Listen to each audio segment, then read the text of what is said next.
বন্ধুরা, এই মুহূর্তে আমি আপনাদেরকে নিয়ে যে রাস্তাটি ধরে যাচ্ছি সেটি হচ্ছে গাজীপুর জেলার কাপাসিয়ার খুবই গুরুত্বপূর্ণ একটি রাস্তা। অর্থাৎ হচ্ছে এই রাস্তাটি যদি বলা চলে ঢাকা টু কিশোরগঞ্জ যে হাইওয়ে রুটটি রয়েছে কিংবা নরসিংদীর প্রবেশের রুট রয়েছে, এই তিনটি রাস্তার সমন্বয় বা চারটি রাস্তার সমন্বয় ঘিরে কিন্তু একটি গুরুত্বপূর্ণ বাজার রয়েছে কাপাসিয়া থানাধীন আমরাইত বাজার। অর্থাৎ এই আমরাইত বাজার থেকে এই রাস্তাটি একদমই চলে গেছে শ্রীপুর। অর্থাৎ শ্রীপুরটিও হচ্ছে গাজীপুরের একটি থানা, তবে এরই মাঝখান দিয়ে বয়ে গেছে, অর্থাৎ প্রবাহিত হয়েছে একটি নদী, যে নদীটির নাম হচ্ছে শীতলক্ষা।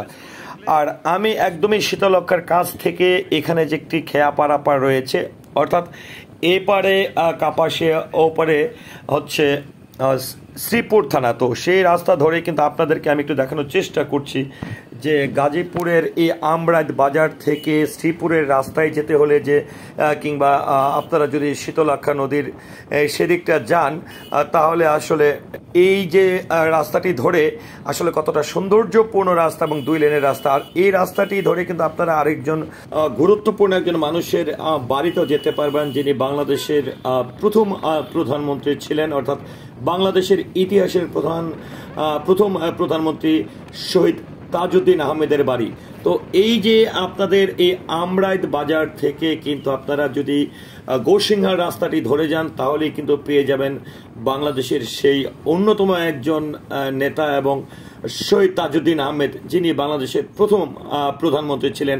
আর এই রাস্তাটি ধরে কিন্তু আপনারা চাইলে মনোহরদী নরসিংদী থেকে এই আমরাইত বাজার হয়ে সোজা পথ ধরে কিন্তু গোসিংহা হয়ে কিন্তু শ্রীপুর হয়ে আপনারা যেতে পারবেন ময়মনসিংহ টু ঢাকা হাইওয়ে রাস্তায়। আমি এই ভিডিওটি আসলে শুরু করেছি যার কথা বলছিলাম, যিনি বাংলাদেশের প্রথম প্রধানমন্ত্রী ছিলেন শহীদ তাজউদ্দিন আহমেদ, ঠিক তার বাড়ির কাছাকাছি থেকে আসলে মূলত আমি এই ভিডিওটি শুরু করি, কারণ আমি যাত্রা করছি, আমি নরসিংদী জেলা মনোহরদী থানায় প্রবেশ করবো। আর সেক্ষেত্রে অবশ্যই আমাকে আমরাইত বাজারটি ধরেই কিন্তু নরসিংদী জেলার মনোহরদী থানায় প্রবেশ করতে হবে। সেই ক্ষেত্রে আমি কিন্তু আমরাইত যে গুরুত্বপূর্ণ ঐতিহ্যবাহী বাজারটি রয়েছে গাজীপুর জেলা কাপাসিয়া থানাধীন, সেদিকে কিন্তু নিয়ে যাচ্ছে। আরেকটি বিষয় হচ্ছে যে এই রাস্তাটি ধরে যেতে যেতে কিন্তু আপনাদেরকে আরেকটি ইনফরমেশন দিতে চাই।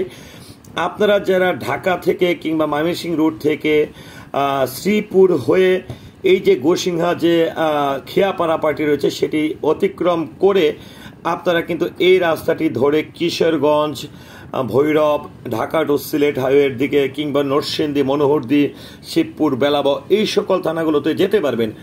আবার এই যে বাজারটির কথা বলেছে আমরাইত বাজার, সেই আমরাইত বাজার থেকে আপনারা কাপাসিয়া থানা হয়ে একদমই চলে যেতে পারবেন টঙ্গী হয়ে ঢাকায় প্রবেশ করতে পারবেন। আবার এই রাস্তাটি দিয়ে সোজা যাওয়ার পথেই আসলে আমি যদি বরাবর এই চার রাস্তার যে মোড়টি রয়েছে সেখান থেকে যে বাজারের এই যে আমি কিন্তু অলরেডি কিন্তু আমরাইত যে ঐতিহ্যবাহী বাজারটি রয়েছে কাপাসিয়া থানাধীন, সেই আমরাইত বাজারের ঠিক প্রবেশ করেছে এবং আপনাদেরকে এই আমরাইত বাজার থেকে যে চার রাস্তার মোড়টি রয়েছে এবং চার রাস্তার সেই গুরুত্বপূর্ণ মোড়টি থেকে আসলে ঢাকার রাস্তা কোনটি কিংবা গাজীপুরের রাস্তা কোনটি, কিশোরগঞ্জের রাস্তা কোনটি, নরসিংদী মনোহরদী থানার রাস্তা কোনটি, সেটিও কিন্তু আপনাদেরকে একটু ধারণা দিব। সেই পর্যন্ত কিন্তু অবশ্যই আপনাকে আমার ভিডিওটির সঙ্গেই থাকতে হবে। তো বন্ধুরা, আমি কিন্তু প্রায় কাছাকাছি চলে এসেছি আমরাইত বাজারে সেই চার রাস্তার মোড়টি, যে চার রাস্তা থেকে আসলে চারটি জায়গা গুরুত্বপূর্ণ জায়গা এবং বিভিন্ন জায়গায় যাওয়ার রাস্তা রয়েছে। তো বন্ধুরা, এখান থেকে আমি চার রাস্তার মোড়ের খুব কাছাকাছি, এখান থেকে জাস্ট আমি একটু ধারণা দিতে চাই। এখান থেকে ডানে যদি চলে যান তাহলে কাপাসিয়া হয়ে গাজীপুর হয়ে কিন্তু ঢাকায় প্রবেশ করতে পারবেন। এখান থেকে যদি বাম পাশে চলে যান তাহলে টুক হয়ে একদমই যেটি মঠখোলা হয়ে কিশোরগঞ্জ, কঠিয়াদির, পাকুন্দি এই সকল জায়গায় যেতে পারবেন। যে গাড়িটি যাচ্ছে সেটি কিশোরগঞ্জে প্রবেশ করবে। আর এখান থেকে এটি হচ্ছে ঢাকার রাস্তা, যেটি গাজীপুর হয়ে গেছে। তো আমি একদমই প্রবেশ করে এই যে আপনারা লক্ষ্য করলেন গাজীপুরের রাস্তা থেকে এসে কিশোরগঞ্জের দিকে গাড়ি যাচ্ছে। তো আমি এখন যে সামনের দিকে যাচ্ছি এটি হচ্ছে আমরাইত বাজারে কিন্তু ঐতিহ্যবাহী পশুর হাট বসে, যেটি কিন্তু প্রায় গাজীপুর নরসিংদীর কাছে খুবই গুরুত্বপূর্ণ একটি হাট। তো বন্ধুরা, আমি এই ভিডিও চিত্রের মাধ্যমে চেষ্টা করেছি একদমই যেটি গোসিংহা রাস্তা ধরে এসে আমরাইত বাজার থেকে যে চারটি রাস্তার মোড় রয়েছে এবং চারটি রাস্তার মোড় ধরে ঢাকা, কিশোরগঞ্জ, নরসিংদী এই সকল যাওয়ার কিছু তথ্য তুলে ধরার চেষ্টা করছি। তো ভিডিওটি কেমন লেগেছে কমেন্টের মাধ্যমে জানাবেন। সেই সাথে ভিডিওটি ভালো লেগে থাকলে অবশ্যই ভিডিওটি শেয়ার করবেন।